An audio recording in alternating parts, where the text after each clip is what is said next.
आज हम आपको बताएंगे कि आपका ध्यान क्यों नहीं लगता। बहुत से लोग ध्यान न लगने से परेशान हैं।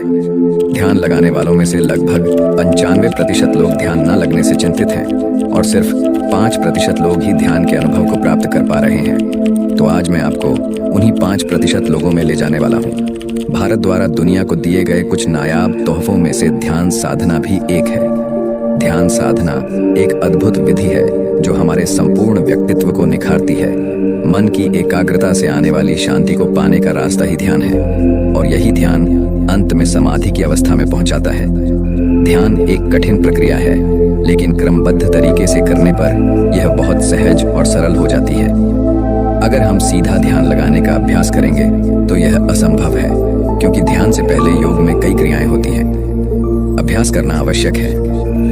ध्यान की कई विधियां हैं, लेकिन लक्ष्य एक ही है, समस्थिति अर्थात समाधि की स्थिति प्राप्त करना। मगर प्रश्न यह है कि इस स्थिति तक कैसे पहुंचा जाए। चिंता मत करो, तुम्हारा भाई तुम्हें उस स्थिति तक पहुंचाने का मार्ग बताएगा, मगर चलना तो आपको खुद ही होगा। तो सबसे पहले हमें जानने की जरूरत है कि हमारा मन कैसे कार्य करता है, ताकि मन की सहायता से ही ध्यान में उतरा जा सके। हमारा मन बहुत चंचल और शक्तिशाली है, यह तो आप भी जानते हैं। आप क्यों जानते हैं? क्योंकि इस मन को जानने वाला ही ध्यान को, उस परमात्मा को जानने की कोशिश करता है। मगर इस मन की एक बहुत बड़ी कमजोरी है, यह एक बार में केवल एक ही विचार को सोच सकता है।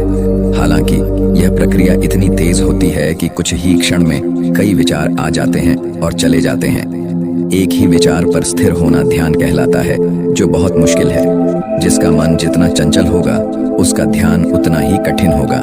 अब मैं आपको बताता हूँ कि इस मन को कैसे काबू में किया जा सकता है। अब प्रश्न यह उठता है कि जो मन इतना चंचल और शक्तिशाली है, क्या उसे काबू में किया जा सकता है? एक बार वशिष्ठ जी से उनके एक शिष्य ने यह प्रश्न किया कि इस संसार का सबसे कठिन कार्य क्या है? तब वशिष्ठ जी ने उत्तर दिया, मन को वश में करना।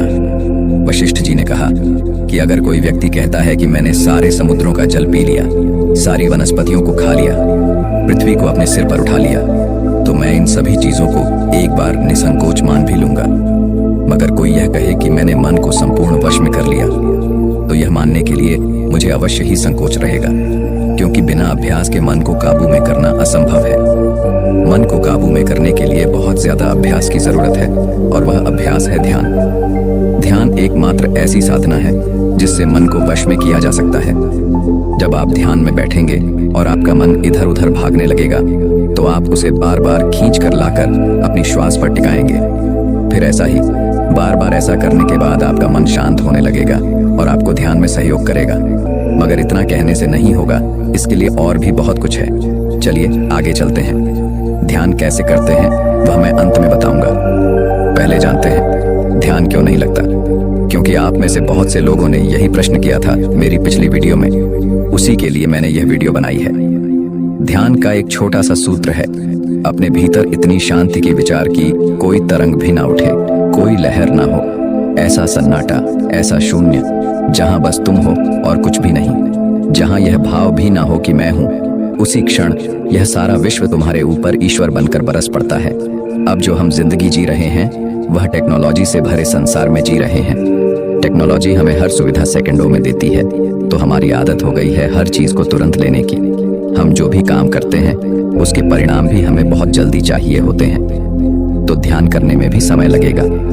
ध्यान या नेचर ऐसे काम नहीं करते जैसे आपने एक बीज लगाया, अब वह अपने समय से ही बड़ा होगा।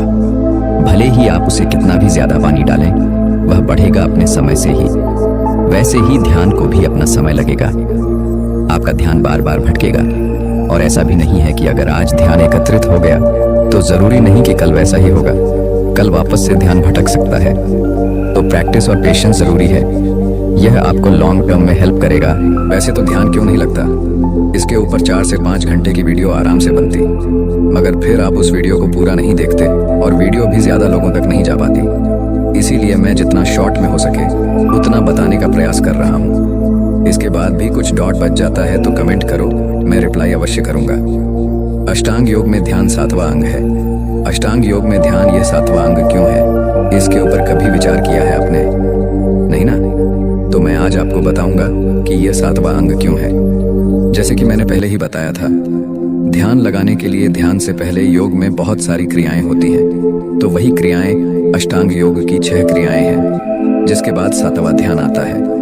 अगर आप इस मेरे कहे हुए रास्ते से चलेंगे तो दुनिया की कोई भी ताकत आपको ध्यान में प्रवेश करने से रोक नहीं सकती। यही कारण है कि सिर्फ 5% लोग ही ध्यान में प्रवेश कर पाते हैं। अगर आपको भी इन 5% लोगों में जाना है तो अष्टांग योग के ध्यान से पहले वाले इन 6 अंगों को आपको समझना होगा। वीडियो को बिल्कुल स्किप मत करना, वरना आप बहुत ही महत्वपूर्ण जानकारी मिस कर सकते हैं। मैं आपको बताना चाहूंगा, अगर आपने वीडियो को ध्यान से देख लिया तो आपका ध्यान अवश्य ही लगने लगेगा। आइए बताता हूँ अष्टांग योग के वह 6 अंग कौन से हैं। सबसे पहला अंग है यम। यम के 5 विभाग हैं: सत्य, अहिंसा, ब्रह्मचर्य, अस्थिर और अपरिग्रह। इन्हें थोड़ा सा खुलकर समझाता हूँ। सत्य क्या है? जो जैसा देखा, सुना या जाना गया है उसे उसी तरह से कहना सत्य है। अहिंसा क्या है? मन, मैन, वाणी तथा कर्म से किसी को भी कोई हानि न पहुंचाना अहिंसा है। ब्रह्मचर्य क्या है? 5 ज्ञानेंद्रियों, 5 कर्मेंद्रियों और 4 अंतःकरण पर नियंत्रण रखना ब्रह्मचर्य कहलाता है। अस्त क्या है? चोरी न करना। किसी दूसरे व्यक्ति की किसी वस्तु को मन, वाणी या कर्म से अपना बनाने का प्रयास करना चोरी है। अपरिग्रह क्या है? अपरिग्रह का मतलब न पकड़ना या न ग्रहण करना है।